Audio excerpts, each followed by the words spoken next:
ยาวถึงมาทำขึ้นวันผลสีปีพุทธศาสนาเข้ามาวันอายุ2570ภาวษาปีลายสังะจุฬาศักราชาวันอายุ1388โตเลินเก่าตุดิยะแรมมาวันอายุ6 ค่ำปีคริสต์ศักราชวันที่4เดือนออกาศปี2026ในปางสร้างตือกำปฏิวัติวิปัสสนาภาวนาหาหันยอดธรรมอนัตตาปอกกรรมทน18ปฏิวัติอนัตตาวิปัสสนากรรมฐานน้องเขียวเอิงหวานลมลอยสะทงเว้งตาทีเล็กแต่ก็เป็นคำคืนเรียนเฮาทีไรสืบยางตั้งเข่าจูนิปานเป็นข้าวยามอยู่2 ชั่วโมง 2 นาทีเฮาเตะมื่อไหนมันจับหลากกว่าอีกหนึ่งเลย6 โมง20 มินิทต่อถึง8 โมง 20 มินิทเนาะในข่าวต่าง2 ชั่วโมงในเกาะเขาก็ที่ไรสืบยางตังเขาสู้นิปัน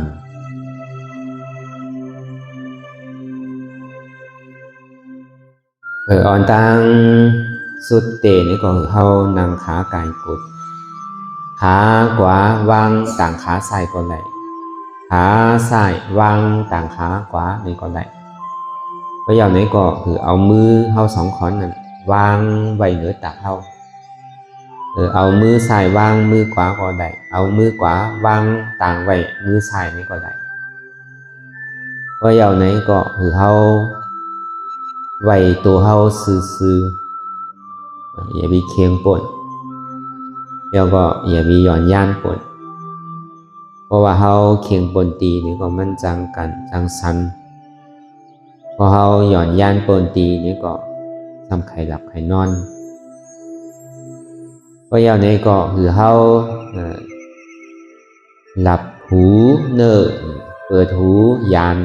เปิดหูปัญญาเปิดหูยานปัญญาหลับตาเนอเปิดตายานปัญญาอยากตัวที่มโนวิญญาณของหัวใจนั่นที่มาหัวใจเขานั่นเพราะว่าเขานั่งหลับตากว่าเย้าเนี่ยพอเบอร์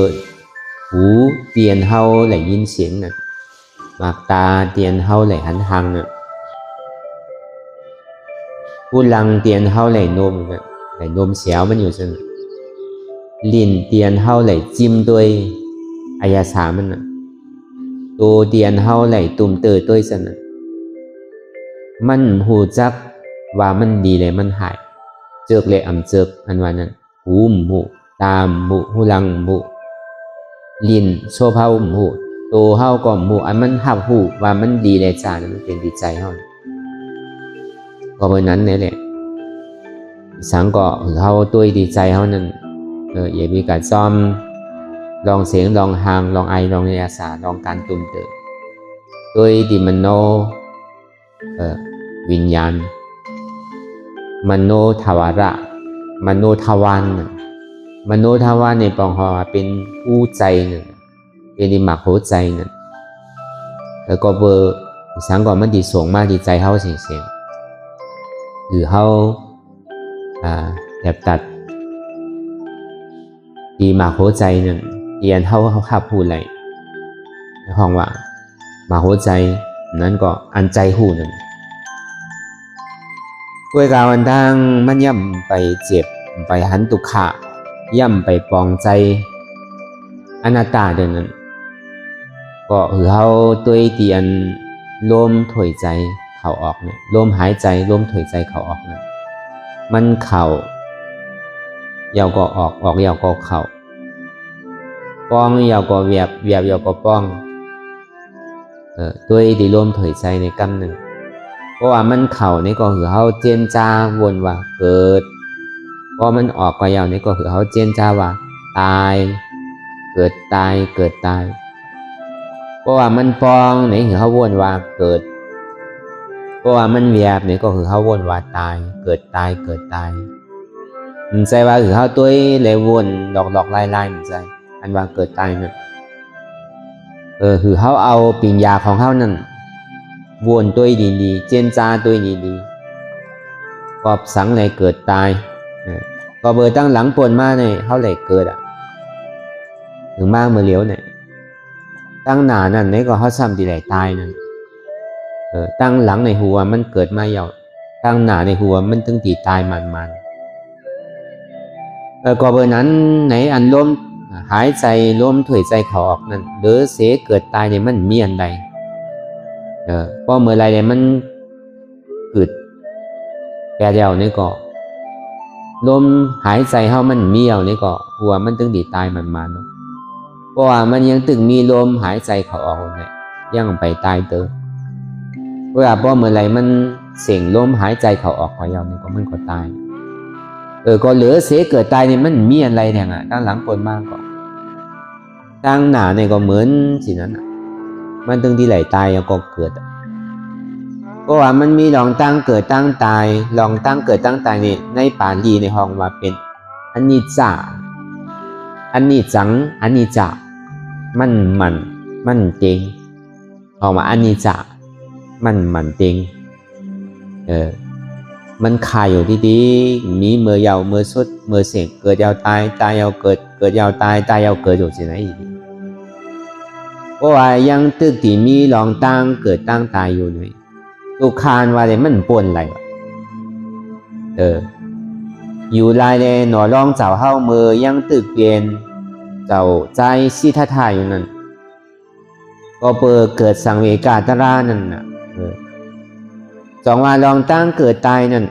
เขาเอามาเป็นสังเวกาตราของเขาก่อนไหนคนหิมพอเมาเลยสังคนหนุ่มหรือเฮ้าเลยสังเขาก็หันมาดูเขาเอามาเกิดเป็นสังเวกาตราเขาก็ได้มันดีเหตุถือเขามีพยายานในหันเพภัยตั้งเกิดตั้งเถ่าตั้งเป็นตั้งตายโอ้นาวะใครเกิดใครเถ่าใครเป็นใครตายเขาก็ทีไรเกิดอยู่รู้ไหนทีไรเถ่าไหนเป็นไหนตายอยู่รู้ไหนเพราะหัวมันไปปนเพราะว่ายังตึงมีอาสวะอยู่มันก็ตึงทีไรเกิดตายอยู่เพราะเมื่อไรเลยอาสวะมันเสียงเหย่านี่ก็มันดิมเกิดตายทั้งอาสวะนั่นเป็นสังเป็นกิเลสเป็นกิเลส10ตัวนั่นของอาสวะเพราะเอาโมฆะวานี่ก็กาโมฆะภาวะฆะวีโมฆะอวิชชาโมฆะตัวนี้เพราะว่ายังมีอาสวะอยู่นี่ก็มันถึงที่ไหนเกิดไหนเท่าไหนเป็นไหนตายเอาลองตั้งไหนเลยพอในพุทธวาจาเนี่ยพระพุทธเจ้าเฮาไหลลาดออกศพออกกรรมมาเจ้าอนันตาไหลเก็บไว้เฮามีลองตั้งเถ่าเป็นธรรมลาวะเฮาป่นลองตั้งเถ่าไหลเว้ยกับเฮาเถ่ามาบองคันในเยาเนี่ยการอันที่เฮาไปยามได้เหตุนั่นเฮาที่ได้เหตุซื้ออันเฮาไปยามเหตุยามจ้างยามคือยามกรรมนั่นก็เฮาโดขัดใจเหตุมันไหลเนี่ยลองตั้งเถ่าเนี่ยมันมาจำเฮาเยาคือมันพอตื่นหูโตก้อยกาเพราะว่ายังไข่เท่าทางในสังยังไข่เป็นทางในสังยังไข่ตายอยู่นั่นในสังในก่อนมันดิ่มยาวนั่นเนาะมันมีหลายหลายลองรู้เพราะว่ามันสูงหรือเปิ้นเสียงนั่นมันไข่เท่าอ่ะไข่เท่าป้อสองอ่ะตั้งหนาเนี่ยเขาถึงขัดใจอย่าพี่คือมันเท่าทางจานหนามากเนี่ยลองตั้งเจ็บตั้งใหม่ตั้งไข่ตั้งหนาวนั่นนี่ก็ไข่เป็นทางเราไข่ หันก้นเจ็บก้นใหม่ก้นไข่ก้นหนาวเนี่ยมันขันใจนะมันเหลือใจนะมันตุกขานนะพวกเขากว่าเซยงเซคานเนี่ยเขาหันก้นเป็นยอกาตั้งไข่ตั้งหนาวนั่นพอเจมกว่าเสียงรู้ก้นยอกาตั้งเป็นนั่นพื้นไว้อยู่เซน่ะเซยงว่าจะไหนเซคานว่าจะไหนไข่เป็นยาวลองตั้งเจ็บตั้งไข่เนี่ยกูดีโกนะก็ในลองตั้งตายก็เหมือนสินั้นตายอยู่กูวันโนก้นเนี่ยเฮาก็ส่งเปิ้นมาหูหลายก่อนอ่ะก็มันจังอ่านไหลอ่ะรู้เรียนเฮาไหลส่งเปิ้นนั่นอันเฮาได้กว่าจอมส่งอันเปิ้นตายนั่นอ๋อตั้งตายในตุขาสิได้รู้เปลี่ยนอันเสียงห้องเสียงไห้เปลี่ยนอันขี้ใจหมองใจจะเนี่ยต้มไข่เป็นนี่ลองตั้งตายเนี่ยก็ในลองกามเนี่ยก้นเนี่ยมันเหตุให้มันก็ไหลขามอ่ะก้นเหตุให้เหตุเมืองเหตุเรื่องเนี่ยขามวันหนึ่งว่ามันติได้ขามวันหนึ่งอ่ะเขาก็หันมาไต่ตาก้นหมอเอาอาสากสายใจเปิ้นตายเลยสังก้นหมอหลักหมอโจรเปิ้นนั่นเลยสังก้นหมอกดโผกดเมียเปิ้นนั่นเลยสังก้นนั้นหมอเปียดหมอเหรียญเปิ้นจะนั่นเลยสังก้นนั้นกินเหล้ากินยาจะในเลยสังเนี่ยเขาก็หันมาไต่ตาเนี่ยก็เปิดว่ามันผิดอุปาเตกฎหมายหวานเมืองใจว่ากฎหมายหวานเมืองก็เนี่ยกฎหมายทำก็คิดอยู่เหมือนกันอ่ะก็เปิดมันย่ำรอดสินหาไหลนี่แหละจองว่ามันไหลคามเป็นหวันหน้าไล่ลิบนั่นน่ะเขาก็หันมาไต่ตามันปอเปียนี่เขาคนเฮ็ดผิดก้อยๆมันเข่ามันตกขอกตกคุกนั่นอันมันถูกตามถูกอาแปดนั่นคนดีเดี๋ยวเปิ่นกวางอันนี้เขาก็หันมาก็เลยเห็ดให้เห็ดดีไหนก็มันก็ไหลคามนั่นพองนั่นก็ในก้นเตียนเฮ็ดดีไหนแต่ก็หึงก็เขาไก่หันหนังเก่าบางก็มไข่ไหลนาไหลตาไข่เห็ดดีก็ไข่เปิ้นหูก็มีตั้งน้ำอ่ะก้นหูก็มันผีหูน่ะเนาะเห็ดเรียนวันน่ะเห็ดลีก็หัวมันตีไหลลีก็กะมันนานอีกหนึ่งสินั้นแกกะมันไหลหันกำเลียวสินั้นกะอยู่ลายก็เขาเห็ดสังสือไว้นี่ก็เขาก็ตีไหลคามอ่ะก็เขาเห็ดตั้งไฮไว้เขาก็ตีไหลคามลองตั้งไฮตั้งเมือเขาเนี่ยนะก็เขาเห็ดลองตั้งลีไว้นี่ก็เขาตีไหลจามนั่นน่ะเขาตีไหลจามป่วยนั่นจัดในก็จัดหนาอันนี้เขาก็หันมาไต่ตาเขาเย้าก็เปิดเปลี่ยนสิไหนแหละมันมีอะไรเนี่ยมันมีตาราโหดไหลมันมีขอทำตารางไหลหนังหือแต่มันเต็มเกิดเถ่าเป็นตายทั้งนั้นอันนี้ก็เฮาขึ้นโดถามขึ้นในตัวในใจเฮาขึ้นมันโดไหลมีขอถามก็เปิดเฮาหันมาไต่ตาก็อะไรก็มันไข่เถ่าไข่เป็นไข่ตายก็อะไรก็ไข่อยู่ดีกินหวานกูก็รู้ก็การลองตั้งในก็เปิดเฮาก็ติ่มถึงใจเฮาตึงติ่มเกิดถึงไหลหมอกันนั่นก็เปิดมันถึงไหลหมอกันนั่นไหนแหละผู้ธาตุสาวเฮานั่นเมื่อตึกเป็นหนอร่องเป็นหนออาร่องหมดนั่นมันเจ้าก็มาหันสังเวกาตราห้องวัดเตวตุตั้งหานั่นลองตั้งเถาตั้งเป็นตั้งตายจะนั่นลองตั้งเกิดตั้งเถาตั้งเป็นตั้งตายแล้วก็ตูพาจังนั้นเทวตุตั้งหานั่นก็เบอหันลองตั้งเถาเยาวแรงมันจึงดีคุกใจไหลว่าเถาเนี่ยก็เปิดมันลูกดีเกิดมากมันจึงดีเถามันกลมหัวมันดีเถาหนอร่องนั่นเวลาพอมันมาหันก้นเถาก็ตกใจดีโกเกาก็ดีได้เถาด้วยไหนเกาทำดีอยู่กันสิเนี่ยเปียวอยู่จอมหอจอมเมืองจอมบ้านจอมเมืองเปียวจอมลูกล่างนางมีอยู่เปียวจอมนางซุ่มใหญ่ซุ่มอ่อนอยู่จะไหนใจเอาเขาก็ทำดีได้เถาเหมือนกันเขาก็ทำดีได้เถาเนี่ยมันสร้างถุงยาวเนี่ยก็เปิดลูกตีเกิดมาเลยมันจึงดีเถาก็ในพวกไก่แอลถังวันหนึ่งสำกับหันก้นไข่ก้นอยู่ดีก้นเป็นไข่เป็นน้าวนั่นตายนอนหงายกินน้ำหมดนั่นก็กะหันเอาตกใจทางกับไหน อ๋อเถ่ามาลายก้อยเนี่ยมันใจรู้ก็เบอร์เถ่าเลยย่อกาตั้งเจ็บตั้งใหม่ตั้งไข่ตั้งหนาวเนี่ยมันมาหนีจักมันมาอยากมาเกาก็เบอร์เหตุหากเงาอจ้องเถ่าเยาอ่ะมันจะได้เป็นผลอโจของเจ็บของอันอยู่ดีตกใจอ่ะกันไหนก็ในพวกกว่าถังวันหนึ่งไหนซ้ำกับหันก้นตายอ่ะกันไหนตกใจถังอ่ะกันไหนซ้ำดีโกขึ้นตีรู้มันก็ทางมาตัวเจ้าเก่าเนี่ยตีหมอเถ่าอีปอกทางว่าตัวเจ้าเก่าเนี่ยตีหมอเจ็บหมอไข่ทางว่าตัวเจ้าเก่าเนี่ยตีหมอตายเนี่ยก็เพิ่มไปหู้อ่ะลองลองเถ่าลองเป็นลองตายนั่นก็กะหันก้นตายเอาไหนก็แกนเจ้านอนลองเจ้าเขานั่นจะดีบ่นด้วยว่าอ๋ออันตายนี่มันลูกตีเป็นมารู้เนี่ยก็เปิดเป็นย่อกายเอาก็ตั้งหน้าแต่หัวมันตึงตีตายโอเปรีโกดีกากเนาะเนี่ยมาวนอยู่เขาตีกะหาตะล้านไรอันที่มันเกิดมันเท่าเป็นตายเนี่ยตามในถังวันหนึ่งมาเนี่ยก็แอวหวานแอวเมืองทางกว่าหันคุณเจ้าหันตูผ่าหนังนุงผ่าย่อมผาดไว้เนี่ย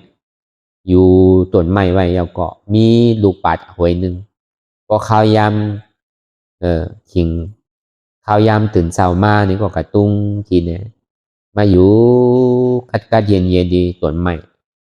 คือเลือดห่อนใหม่สังก็เนี่ยมันจะดีถามก้นหอหล่อมันห้องว่าชั้นนานอันนี้เป็นห้องสังเนี่ยเป็นห้องผ้าเนี่ยตั้งเฮานี่เป็นห้องว่าผ้าพิคุก็ป่าดีในห้องว่าพิคุเออผ้าวะสามัญเน้นว่าจะเนี่ยพอดีว่าเนี่ยมันเป็นผ้าดูในห้องว่าเป็นผ้าพิคุนะว่าเป็นสามัญเน้นก็เป็นผ้าเล็กผ้าน้อยผ้าใหญ่ใช่ไหมผ้านี่บอกว่าก่อนหันเพไพ่หลองตั้งเกิดตั้งเถ่าตั้งเป็นตั้งตายวะซอกหาตาดีป่นลองตั้งเกิดตั้งเถ่าตั้งเป็นตั้งตายวะก็เบอร์พ่อเป็นผ้าเป็นยาเซ่เนี่ยมันมีมีเฮินมีลูกมีล่างมีหวานมีเมืองเนี่ยมันจุนแปดเสียงรู้ตัวห้างก้อยก็หาตุ้งกินไข่ยูซื้อไข่นอนดีไรนี่ก็มันมีรองตั้งเหลือตั้งใหม่มันโลกาโลขายมันโดเอาปุนพรแต่ดีลุ่มล่าลูกล่างนางเมียวอันไหนสร้างถูกอ่ะเขาโดเลยคัดใจเลยไปออกเทินออกไปก็ดีไรเหตุสิไหนแกอันนี้แกนเสาเข้าก็เลยหันมาอย่างก็เป็นสีนั้นมาเยาวนี่ก็จะนี้ออกกว่าจ้างตุขาจริยาในข้าวตังอยู่6 ปีย่อม2 เดือนก็เบอร์กะจ้างตื้อกามาตีเสายาเซอะไรยาเซเขาเลยสังอุตกายาเซเขาเลยสังก็ไหลกว่าเสียงในฌานในสมาบัติก็ยามือมันเข่าอยู่ก็มันกัดเย็นก็ยาพอมันออกมาในใจยังตึกสุกยังตึกคุกใจไหลดุกคุกใจไหลหวานเมืองคุกใจไหลปอไหลเมยอยู่มั่นใจแล้วในตาลาเดียนเก่าสอนอยู่มันเลี้ยวเนี่ยมั่นใจเฮ็ดถือมันปนเกิดเถ่าเป็นตายรู้มันยังตึกดีปันตรงรู้ไหนมันเจ้าก็จะนี่กับข้าใจจังตุขาจริยาต่อถึงปอสุดปากสุดเปิงย่อมกินเข่ากินหนำโตปอผอมปอหวานกว่าเสียงปอว่าหักยายตั้งหลังมือปอมาพุดตั้งหนาวตั้งหยอมเขาก็หันมาก็เนี่ยมันเจ้าจึงนี่มาเจนจ้าอันเก่าเหตุเนี่ยมันผีเดียวโยเนี่ยเส้นตั้งเนี่ยมันใจก็เก่าเหตุเพราะตันในย่ำไปไหลตาลาเนี่ยมันเจ้าจึงนี่มาเจนจ้าว่ะไม่เตียนมันย่ำนำไปว่ะเอามาโทกันก็คือก็ยาวว่ะมันลูกเป็นไพ่ไหลว่ะไม่อันที่มันเปรตนำที่มันย่ำนำไปน่ะมาสีกันคือโทกันก็คือก็ตามมันตีลูกเป็นไพ่เนี่ยมันเป็นไหล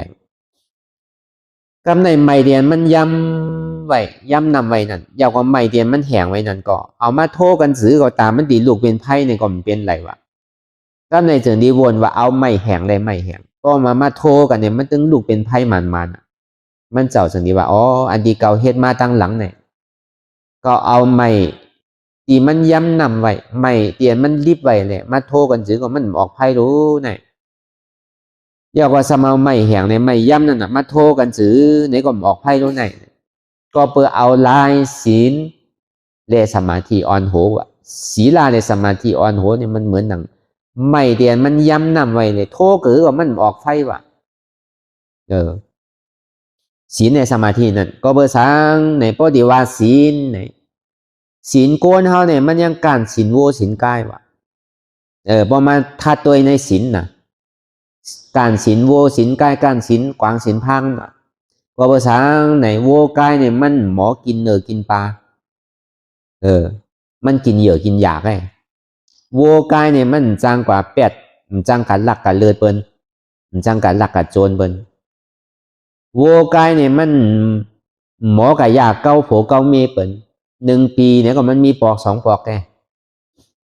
ลองหอม2นั่นโวกายอันว่าเนี่ยมันจางกับเป็ดกับเหรียญไผโวกายอันว่าเนี่ยมันจางกินเหล้ากินยาพอเฮามาแตกเนืองตัวโกนเฮาแหละโวกายเนี่ยศีลเฮาเนี่ยเฮายังการโวกายว่ะโวกายเนี่ยมันเป็นปกติศีลว่ะมันจึงเกิดปามาว่ะโกนเฮาเนี่ยมันเกิดปามาหรอมังปอกเฮากาดีวัดเฮากับย้อนศีลพอปอกกาเนี่ยเฮาปอกกาเหตุผิดเอาน่ะเฮาว่าวิกินเหล้าเฮาปอกกากินเหล้าลูกเฮาปอกกาหาเวทปาปอกกาหาที่มันสร้างถูกเอารู้เฮาพอวางไว้ดีวัดเอาน่ะพอเฮาปอกกาเฮิรนก็มันวางไหลเอารู้มันรอเลกันสินั้นพอเฮามาแตกตัวศีลโกนแลศีลสัตวานวันนั้นศีลโวศีลกายเนี่ยมันกัดแขนเหลือเสศีลโกนก่อนว่ะด้วยการศีลโวกายเนี่ยมันเปลี่ยนศีลนั้นเสตาเนี่ยก็มันไปขืดศีลสวรรค์เตอว่ะมันไปขืดศีลเทววุฒิเทวราเขาเตอว่ะก็เบอร์เทววุฒิเทวราเขานั่นเนี่ยเขาหนูไหลเลี้ยงโวเลี้ยงกายเขาหนูไหลกล้าไหลขายเขาหนูไหลมีโค้งใหญ่ยามันกินจีบมันน่ะเทววุฒิเทวรานั่นโวกายอันว่าเนี่ยมังปอกมันกว่าซ่อมตาซ่อมตางเนี่ยมันยังจังไก่เหยียบหมดเหยียบแมงตายว่ะศีลโวกายเนี่ยมันหมั่นตานศีลในเมืองสวรรค์ในเมืองเทวราเทวบุตรเขาขุนอินเขาฉะนั้นน่ะศีลเขาเนี่ยซ้ำแค่มเหลือเสศีลโวศีลกายว่ะก็ในศีลเมืองสวรรค์จันทาเนี่ยมันไปคืดศีลพรหมเด้อว่ะพรหมเนี่ยซ้ำแขนเหลือเสศีลเทววุฒิเทวราว่ะพอเปิดเทววุฒิเทวราเนี่ยเขาไม่กินเนื้อกินปลาเสตาเนี่ยก็เขาไม่กินเหล้ากินยาเสตาเนี่ยก็หมังปอกหมังเผาไหนแหละพอกะหันก็เปิดในเมืองสวรรค์จันทาเนี่ยมันมีเทววุฒิ1 ตนอยากก็มีเทวราเป็น5 ปากก็มีหมังก็มี50หมังก็มีเป็นเหงกว่านะเทววุฒิ1 เจ้าเทวรามีเป็น40-50มีเป็น4-5 ปากก็กับพอเทวรามันสัมพังดีเหลือเสียเทวรามันเนี่ยสัมใจมันกัดติดอยู่ว่าเทวราเนี่ยนางผีนางเทวราเนี่ยเปหังดีเนี่ยเขาเลยเห็ดสังไว้เปเสือกอกเสือกใจนาเนี่ยพอกะหันว่ามันหางดีเนี่ยก็เพราะผิดเอาใจเมืองสวรรค์เนี่ยมันดึกลำเหลือเสียเมืองโกนเฮาโกนเฮาเนี่ยเฮาหันสินั้นเนี่ยมันก็หันก่อยก็ยาวกว่าได้ว่าเวลาในเมืองสวรรค์เนี่ยมันเป็นสินั้นเพราะหมักตาเฮาหันยาวเนี่ยเพราะว่าหางดีเนี่ยก็ผิดเอาวันน่ะมันเอาใจลาดกันไงว่ามันจะเอาศพลาดกันเฮาว่นซื้อก็เป็นหูกันหมดในเมืองสวรรค์น่ะมันมีลองตั้งเสริมซิมชังว่าโกนก่อไรเหตุซื้อว่นซื้อมันหูหมดมันจางเสริมซิมกันไหลจองว่าลองตั้งอันหูใจกันเนี่ยมันลีอ้ำอย่ามีกะอ้ำในเมืองสวรรค์เนี่ยเพิ่นหูใจกันเสียงไผว่นซื้อไผเจียนจ้าซื้อไหนก็หูใจกันเสียงไข่วินกว่าตั้งไรไข่เผินกว่าตั้งไรไข่ลำดินนำกว่าตั้งไรก็เห็นไรเสียงมันดีอามว่ะอันหูใจเปิ้นในสังอันวินเหนือกลางเท้าในสังเสียนี้มันดีอามสังว่ะอันดีอามนั่นหนังหือเหลี่ยปอดีป่นลองตั้งตู้ข่าปอดีรับ8 กิเลสนั่นอันนั้นดีอามเลยเปิ้นว่ะอยู่ไรแหละพอมาเหตุการณ์ตลาดเนี่ยอย่าไปไข่ไหลอันแมดนั่นไข่หูใจเปิ้นว่ะพอเหตุตลาดเนี่ยกำเขาดีวินนโยจะไหนไข่วินเนี่ยไข่ลำดินเนี่ยไข่หูใจเปิ้นเนี่ยมันดีเอาพระเป็นเจ้าพ่อพุทธเจ้าพ่อนั้นมันยังหามก่อนมันไหวเหมือนหนังเป็นขี่วะเป็นของตู่ของเนาวะนั่นอันก้นหูใจเปิ้นก้นอันหมอวินไหลนั่นพระพุทธเจ้าห้อมยองอ้ำอันยองอ้ำนั่นหนังหือเลยเฮาถอมตะลายยาวเลยเฮาป้อที่ไหลป่นเฮาป้อนหมออิ่มหมอเวอหมอจันเนี่ยไข่ออกป่น อันนี้พระพุทธเจ้าเขาจึงได้ยองอ้ำกวนตีถอมนั่นก็เป็นหูลีว่ะเพราะเขาถอมแล้วเกิดสังเวกาตะล่านั่นน่ะกวนฮอมันก็จึงนี้ว่าเป็นกวนหมอฮอว่ะพระเจ้าเขาจึงดีว่าเป็นธรรมากัตถิกาว่ะกวนนั้นหมอฮอหรือเป็นป้อไหลออกป่วนมนหลอดหรือเป็นป้อมีใจคัดใจเลยใครออกป่วนมนหลอกนั้นห้องมาเป็นธรรมากัตถิกาว่ะพวกเขาไหลทอมไหลยี่เนาะมีล้อผ่านน้ำไหนแต่ยังไข่เกิดไข่เท่าไข่เป็นไข่ตายอยู่ยังสุดต้องมุงมองไข่เป็น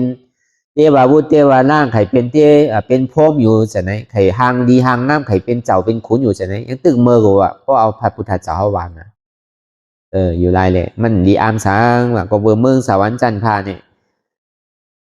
มันก็ยังจังกับพิษนางเทวาลาไหลว่ะเอาใจวนกับพวกพิษเอาวันน่ะอย่าไปตั้นลาเตอใจวนแกใจเจนจ้าไงว่ามันหางลีก็พิษเอากับพิษการเมสุมิสาจาราท่านนั่นด้วยกันในเมืองสวรรค์จันทร์พานมานั่นศีลเขาเนี่ยมันคืดศีลรูปปาพรมมารูปปาพรมแต่ว่าในเมืองพรมนั่นมันมีกลยิงกลใจมันมีโผมีเมฆกินก็มันเหมือนเมืองสวรรค์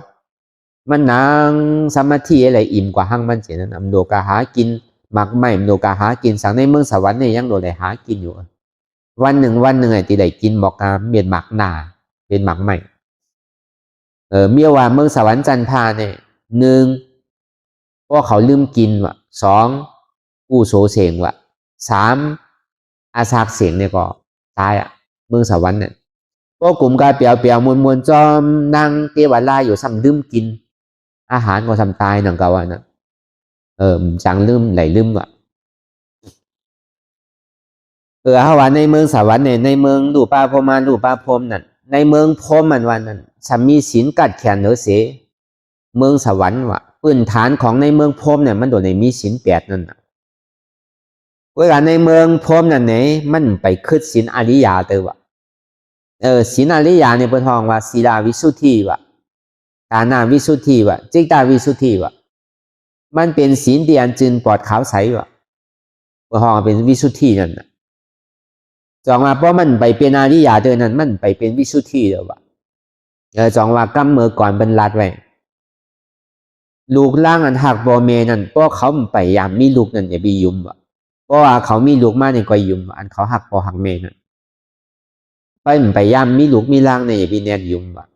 การนุ่มล้านลูกกันนั่นไรเลี้ยงลูกกันนั่นไรหักลูกนี่เป็นมกระหืออันวันนั้นเขาไปหูว่ะเพราะเขาไปยามมี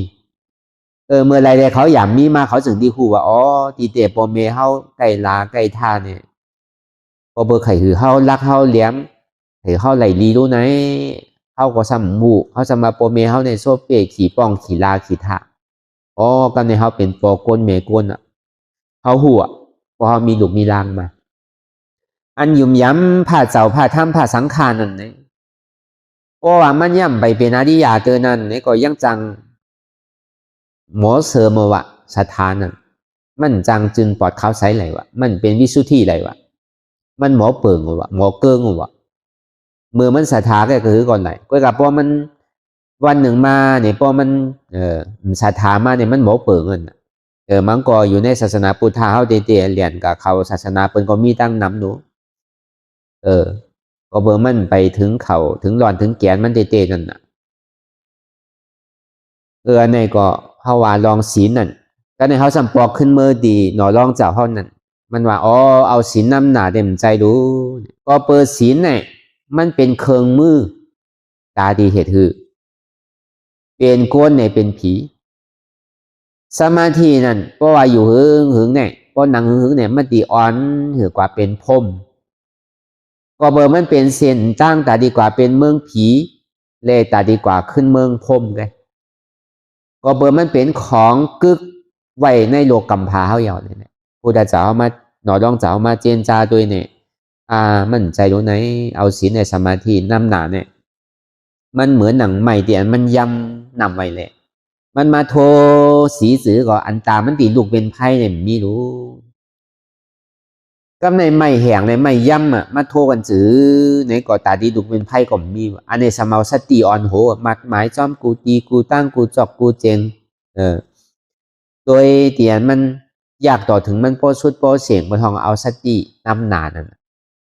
ลองตั้งอนิจจาในทุกขานั่นเอาในน้ำหนาแหละเหตุกว่าสินั้น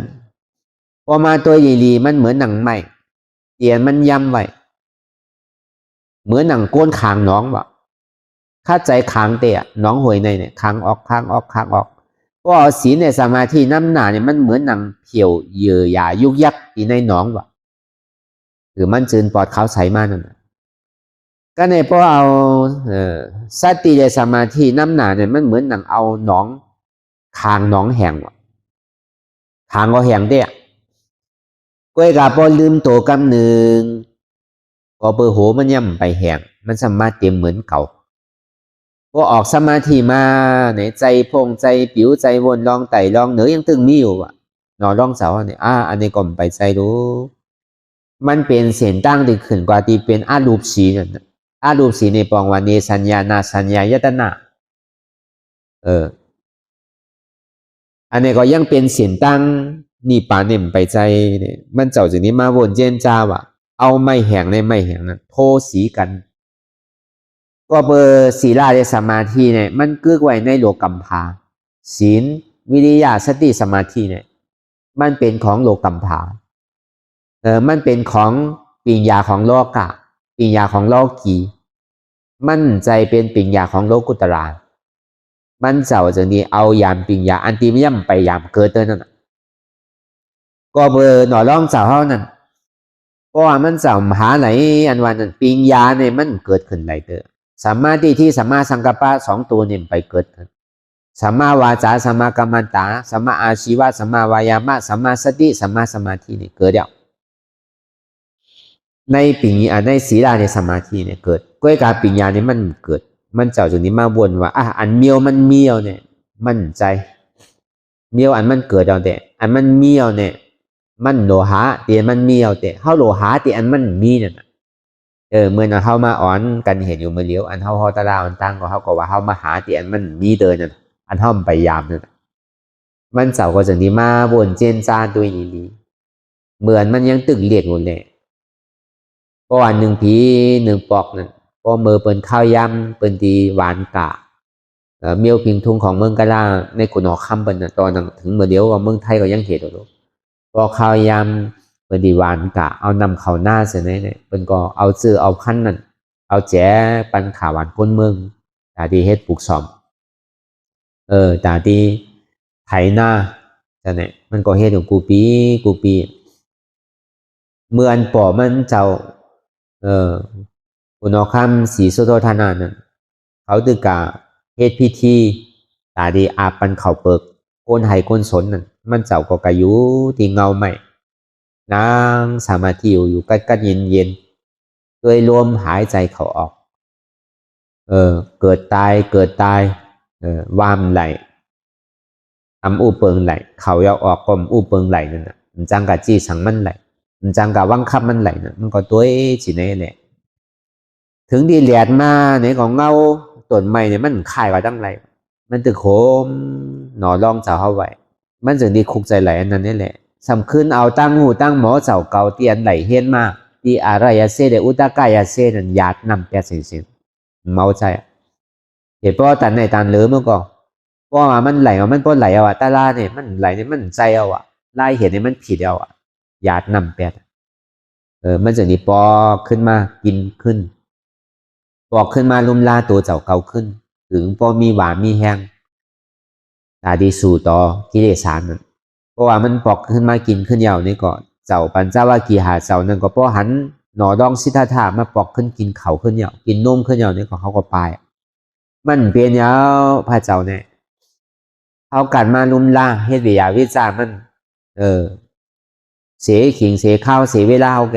เขาไปมันเขาหนูอยู่จำมันเขาก็อ่อนกันไปถ้าไหนขึ้นมันก็เดียวแกมันก็จะนี้เอาอันไหนมันนางมหาปรินเขาว่านางคัดเพชรนางมหาปรินเหมือนพระเจ้าเขา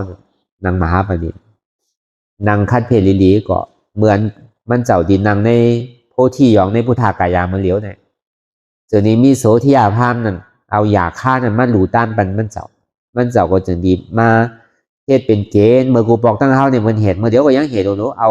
เพิ่งเอาสังสิไหน เอามาเฮ็ดเป็นเกณฑ์ก็เอามาเฮ็ดศีลิเอามาเฮ็ดตีนังนั่นน่ะเนาะเขาก็ยังเฮ็ดกันอยู่ให้เหมือนสินั้นน่ะไล่มันเอามาขวยไว้เอาก็มานั่งหรือยาฆ่านั่นจึงดีตั้งสัจจะอธิษฐานนั่นน่ะไว้กลางมือก่อนนอนตั้งตาตีนังนั่นนี่ก็เลยกินนำนมนางสุจลาเตียนใส่ในหวานค่ำไว้มันมาสู้ต้องหรืออะไรลูกใจเนี่ยมันก็ทำไหลเตะก็ไม่ถึงไหวนั่นมาเนี่ยแหละลูกจางมันเนี่ยสังทีเอานำนมที่ใส่ก็ค่ำนั่นเป็นค่ำเตะเป็นหวานอ่อนค่ำเตะพอเบอร์มือกูบอกว่ามาว่างเนี่ยมันหันสังน่ะก็เนี่ยพอมาว่างน่ะสมาหันหน่อลองชิตาเท้าตึกนางอยู่แหละมันก็ตกใจอะครับเนี่ยพอมันตกใจก็เรียนปอกว่าขึ้นตีนางสุจาราเยาก็บอกว่าเมื่อเลี้ยวอันตีเจ้าเมเฮาเมเลี้ยงเฮากับบูจ้าเนี่ยเมื่อเลี้ยวเนี่ยผีมาเปียนี้เอาเรียกว่าล่าต้นไม้นั้นมาเปียนี้เอาเนี่ยถึงที่ห้องเอาเมเลี้ยงมันมาก็เอามากกว่าเอานำนมห้องว่ามาทูประหยัดนั่นมั่นใจว่าเป็นก่อนเหมือนนางเขายากูเขาเห็นใจมันเป็นเขานำนมอ่ะเขาที่เขาต้มจ้อมนำนมใส่น้ำหน่อร่องจะเข้ามาวักกินอยู่48 กัมอ่ะมันก็เสียงอ่ะเพราะวักกิน48 กัมเอานี่ก็ถึงดีตั้งสัจจะอธิษฐานนี่ก็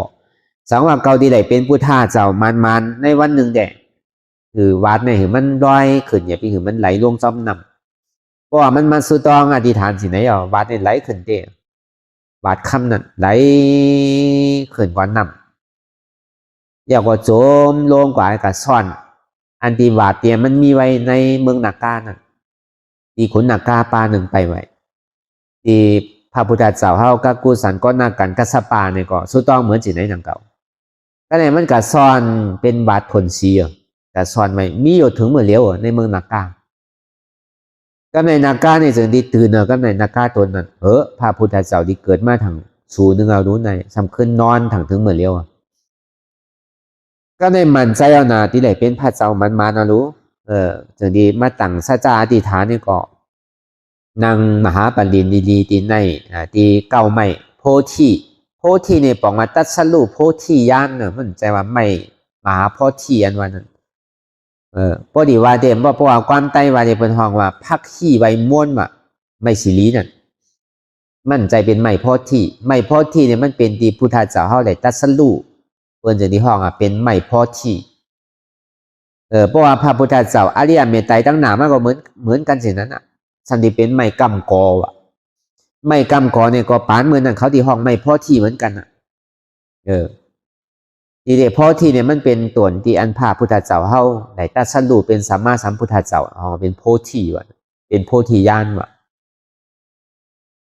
เพราะเป็นสินะยาวนี่ก็มานางต่างสัจจาที่ฐานดีๆก็นางมหาปรินดีๆก็ต่างสัจจาที่ฐานดีๆหนึ่งหนังเก่าเนี่ยมันไข่ลอกก็ปล่อยมันหลอกสองเนื้อเก่าไข่เสียงก็หือมันเสียงสามเอ็นเก่าไข่ขาดก็หือมันขาดสี่ลูกเก่าไข่ฮักก็หือมันฮักห้าเลือดเก่าไข่แห้งก็หือมันแห้งก็กล่อมไปเป็นพุทธาในกล่อมลูกนี่หน่อยต่างสัจจะอธิษฐานดีๆเมื่อเลือน7 ขึ้น14 คำเพราะไผ่ตั้งปอดอกโคเขาเนี่ยเพราะว่าไผ่ตั้งแต่ยังเป็นห้องเดือน6เดือน6 ขึ้น14 คำเป็นวันอันดีพระพุทธเจ้าก็ตมาเฮาหน่อร่องเจ้าสิทธาทานนั่นจ้างตื้อกับดารางพอถึงในปฐมยามมาเนี่ยก็6 โมงต่อถึง10 โมงห้องปฐมยามมันเจ้าก็สำขึ้นหันขึ้นดังหมดด้วยการมืออันดีหันเด็กก็เจ็บเหมือนเฮาเจ็บแจ็บไม่แก้นตั้งตัวขาขันใจอันวันหนึ่งอันมันดิ่มมันแก้นเหมือนอย่างก้นสักผ่าเหมือนอย่างก้นสักโคผัดกว่าผัดมามั่นใจก็เร็วผัดว่ามือกูปอกเฮากับสักโคเนี่ยมือมันไปมีเครื่องสักเนี่ยเพราะเฮากับหันปีน้องหวานนอกเขาสักโคปีน้องในเวียงก็เหมือนกันเปิ้นดีเหตุดุนโดไว้อันหนึ่งนางเฮือแด ขูนมันดีออกนั่นป่อเตป่อหน้าเนาะเป็นป่อสักโคนั่นเนาะพอเอาออกมาเจสับใหญ่อย่างนี้ก็เอามาวางตีก๊อบใหม่ก็ป่อกับป่อมาหนังคือแน่อันบวยอันทางมันตีออกนั่นเดือเสียนั่นก็ยิ้มเนี่ยก็ยิ้มแทงก็เปิดไข่เห็นน้ำมันยัดไว้เพราะเขากัดตากมันเจียวแห้งเหมือนสินั้นว่ะตั้งตุคาเวนันนาที่หนอร้องจะเข้าไหนมั่นใจว่าก็เรียวอันยับผัดกับผัดมาเนี่ยมีเหมือนหนังก้นแห้งหลงสีก่อตืดมือซ้ายก่อนหนึ่งตืดมือขวาก่อนหนึ่งว่ะตืดขาซ้ายก่อนหนึ่งตืดขาขวาก่อนหนึ่งเราดิมว่ะดิมเหมือนหนังริมเจอกันว่ะดิมเหมือนหนังริมโคอันเท่าสักโคนั่นว่ะ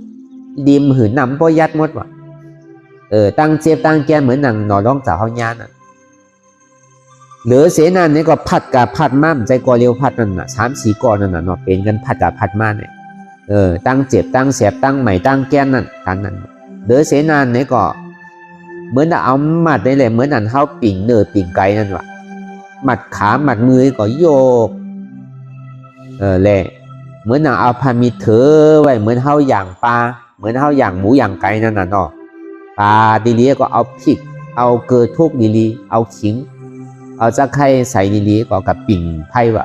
ตั้งแสบตั้งใหม่อันตุคาเวนานะซ้ำมันจังเนื้อน่ะมันแข็งกับมดเอารู้การนั้นว่ะตั้งตุคามันดีเสียบดีเสียบก็คือพอเป็นสิ่งนั้นมาเนี่ยมือมันไปเป็นมือมันย่ำไปเสียบแต่นั้นคุกใจไหลว่ะลูกว่ะเมย์ว่ะหวานว่ะเมืองว่ะปอว่ะเมย์ว่ะจีนี้คุกใจไหลเสียงๆก็อย่าพอมันเจ็บมายาวเนี่ยหายกับเสียงๆหวานเมืองกันวันลูกล่างกันวันหายกับเสียงๆเหลือเสียเจ็บแกอันนี้อันดีวามาเมื่อเช้าเนี่ยก็เป็นสิ่งนั้นก็สิทธิมั่นใจของเก่ารู้เก่าพอจุนนั่นน่ะตายก็ปล่อยมันตายอ่ะไอเป็นหรือก็ปล่อยมันเป็นอ่ะจุนอ่ะในข่าวต่างหมด4 ชั่วโมงอ่ะพอดีว่าปฐมยามนี่หมอก4 ชั่วโมงก็เป็นสิ่งนั้นมาในก็กาหูขึ้นอาติกาลาปนมาสิ่งว่าตัวเจ้าเขาในเล็กเกิดดีไรมาลูกดีไรมาเป็นสังพองเบอร์จัดหลังปนมาหนึ่งหันขึ้นเสียงว่าใจว่าหันตัวเจ้าเก่าห้างก้อยไงสัตวาตั้งมัวตั้งเสียงเนี่ยหันเสียงว่าก็หันเอาเกิดสังเวกาละลายอย่างน่ะหันนั่นนอนตั้งว่ะก็ในพอหันยาวเนี่ยก็เพราะว่าถึงตุติยายามมาเนี่ยก็ตั้งแต่นาฬิ11 12 1 โมงต่อถึง2 โมงเนี่ยก็เป็นข้าวดัง4 ชั่วโมงในห้องตุติยายามอ่ะเพราะเป็นสิ่งนั้นในหู้ถึงอนาคาตั้งหนาวตัวเจ้าเก่าเนี่ยที่เป็นสังตั้งหนามาเนี่ยใจว่าหู้ตัวเจ้าเก่าห้างก้อยกับสัตว์ตัวไหนสัตวาตัวไหนผีก่อนไหนโคมก่อนไหนเนี่ยที่ว่าบุตรที่ว่าลาก่อนในป้าในเนี่ยมันดีกับเป็นสังมันตั้งหนาเนี่ยมันสำดุกติไรมาสำดีกับเป็นสังเนี่ยมันหูหมด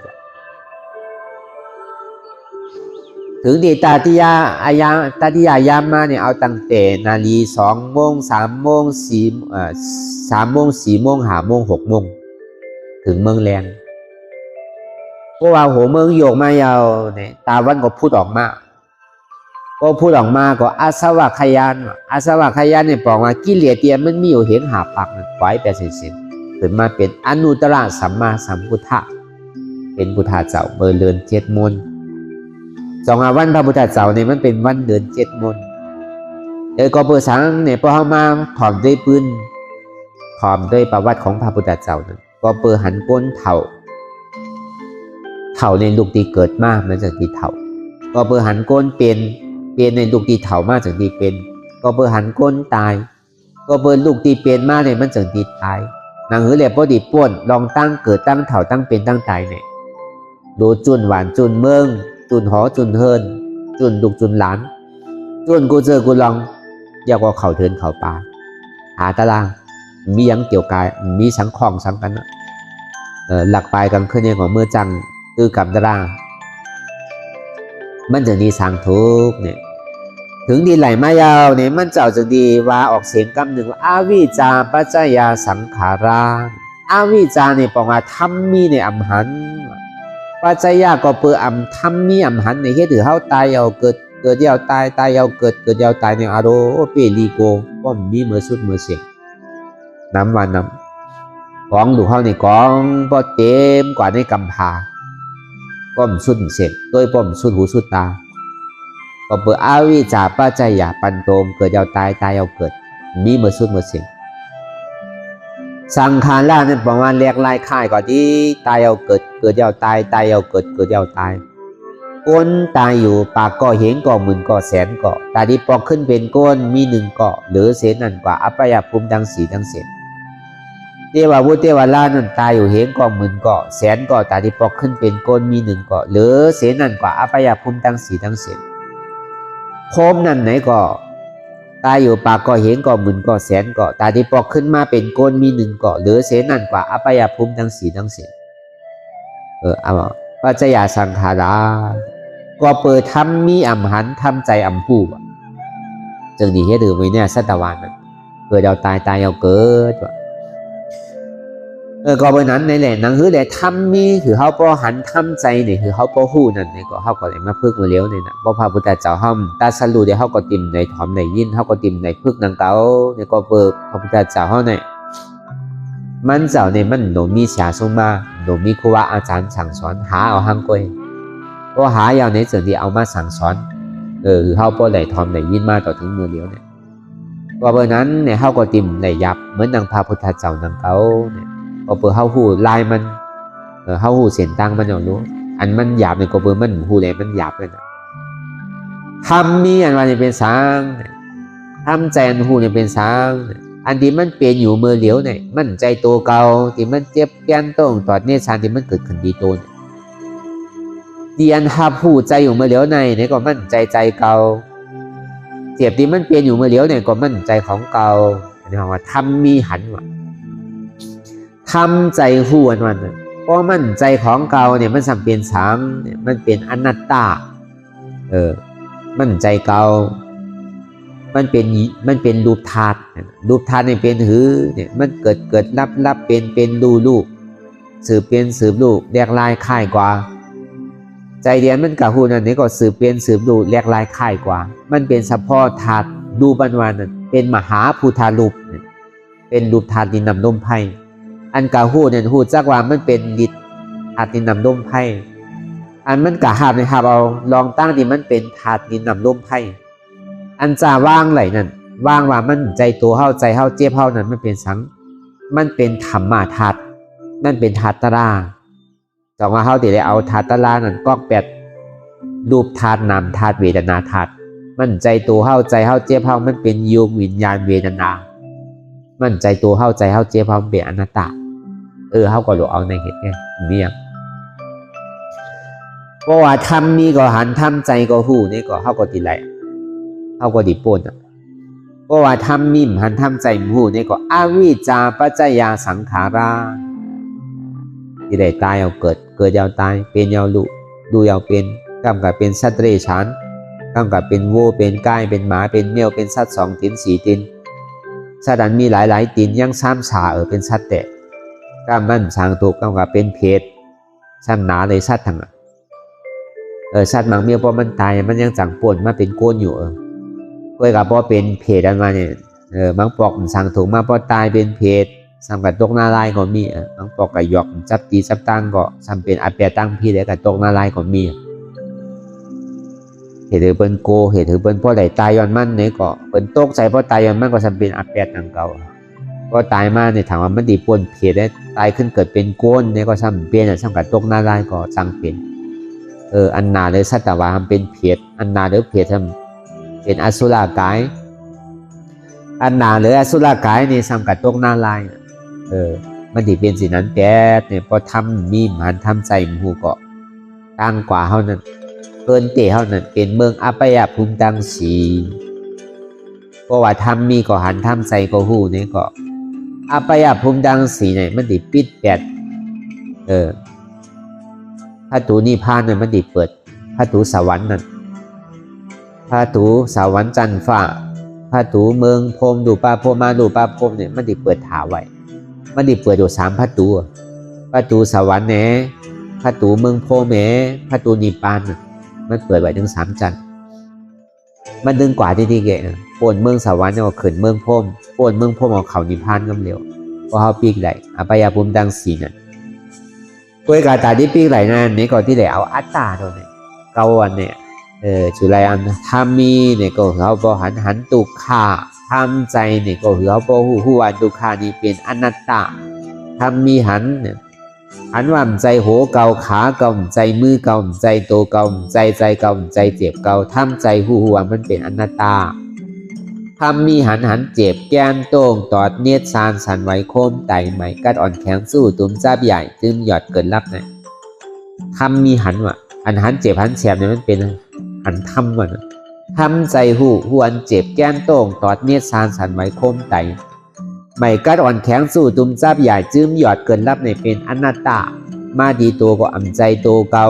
อนัตตาทำมีหันหว่ำใจโตเก่าอนัตตามาดีใจเนี่ยก็ทำมีหันหว่ำใจเก่าอนัตตามาดีเจ็บเนี่ยก็เจ็บเนี่ยก็อ่ำใจเก่าอนัตตาวนเจนจ้าลองเปินเนี่ยก็อ่ำมีเปินวนเจนจ้าลองเขาเนี่ยก็อ่ำมีเขาวนเจนจ้าลองมันเนี่ยก็อ่ำมีมันวนเจนจ้าลองเฮาเนี่ยก็มีเฮามันเป็นอนัตตาเฮาก็โดนเลยฝึกสิในนิติเกยนางเก่าก็เฮาฝึกสิในนิติเก่าเนี่ยก็ทำมีก็หันทำใจก็หู้เฮาก็กว่าจอมอริยาเขาเจ้ากว่าจอมเสียนตั้งของพุทธาเจ้าแล้วก็เสวยสุขในสวรรค์จันทราอ่อนต่างนั่นพอเฮาปีกไหลพอเฮาขำไหลในมอขาหลงทนนึงนั่นเฮาก็ดีเลยก็เสวยสุขในเมืองสวรรค์จันทรานางวิสาขาเขาได้สังอนาถาปิณนิกาสัตถีเขาได้สังคุณนอคำปิ่นวิสาราเขาได้สังโกนเมืองในราชกาห้าเขานั่นได้สังโกนเมืองในกัปปิลาวัตถุได้สังโกนเมืองในเมืองสาวัตถีเขานั่นได้สังเห็นพระอริยปุกราในเต็มกว่าเสียงในเมืองสวรรค์จะเป็นเตียววุเทวราเขานั่นที่เป็นเตียววุเทวราที่เป็นอริยก็มีดังนำเขาก็ที่ได้การทบกันยาที่ได้การเมียวอันไรก็มันก็เฮ็ดก่อเมียวอันนั้นเฮ็ดก่อก้นเมียวหือก็เป็นก้นเมียวนั้นกว่าอันนี้ก็จะมีว่าเขาเกิดมาจากในหมู่ซุ้มเกิดเป็นก้นก็ซุ้มจากก้นเป็นก้นพุทธศาสนาเนี่ยก็คือไหนพึกตาที่เป็นอริยาคือไหนตาที่เป็นอริยาคือไหนนั่นเนี่ยก็เหมือนอย่างเขาว่ามาเมืองเจ้าอันนี้ก็คัดใจห้างไผ่ห้างมันวนยาวอันหันในอันวนในอันหันนั่นคือมันป้อเปี้ยงกันกว่าวนยาวข้าวยามหึงอย่าไปว่าไว้อย่าไปว่าเทิงเปลี่ยนเท่าหันก็ดีวนก็ดีหึงป้อเปี้ยงกันกว่าวนต่อถึงเจ็บนั่นป้อสุดวนต่อถึงทุกขานั่นป้อสุดถ้าต่อถึงอัตตานั่นป้อตกปุดขาดกว่าอันไรที่มันพูดป้อเกิดขึ้นเป็นมานั่นนี่ก็คือเฮาป้อหมอวนวางเป็นอนัตตาไหล